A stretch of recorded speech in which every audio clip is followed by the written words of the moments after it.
Galera, tô aqui agora saindo com o pessoal da igreja para poder entregar sopas nos hospitais pro pessoal que estão precisando de sopa, né?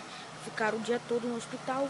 Então é isso aí, agora vocês vão acompanhar algumas partes do meu daily vlog, meu primeiro daily vlog. Então vem com o Google, valeu galera. E aí galerinha, já chegamos aqui no hospital, já entregamos tudo, tô aqui na rua. O hospital aqui de Cariacica já é outra cidade, que é do ladinho da minha. E pera aí que eu tô gravando do lado errado.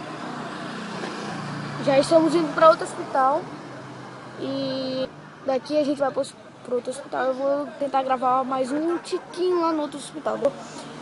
Eu não posso gravar muito aqui por causa de motivos óbvios, porque ali tem um cemitério. Eu não posso ficar muito na rua, senão vou ser assaltado. Então, até mais. Falou. E aí, a gente já tá aqui no hospital, fazendo a obra. E vou ter que abrir aqui o carro do meu pai.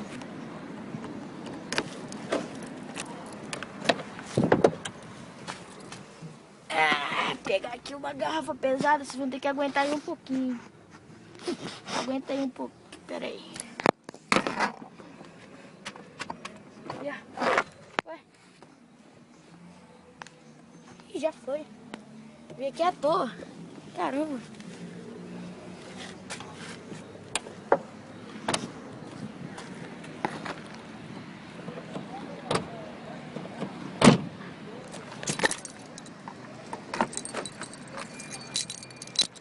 Pra quem tá se perguntando o que tá escrito na minha camisa, é o que Deus tem preparado pra mim. Então, vou sair daqui quando for no outro. Se a gente for para outro hospital, eu falo com vocês lá, falou? E aí galera, beleza? Já chegamos aqui na igreja agora, eu tô no meio da rua. E daqui agora eu vou pra casa. Se a gente for para outros lugares eu gravo mais. Aqui estão algumas fotos pra vocês do passeio. Quando eu cheguei aqui na igreja, eu vou deixar algumas fotos aqui assim. E isso daí, eu tô com vergonha, porque tem gente me olhando. E é isso aí, se vocês quiserem se inscrever no meu canal, deixem seu joinha e vai ajudar bastante. E comentem se vocês gostaram desse formato de vídeo. Demorou. Oi.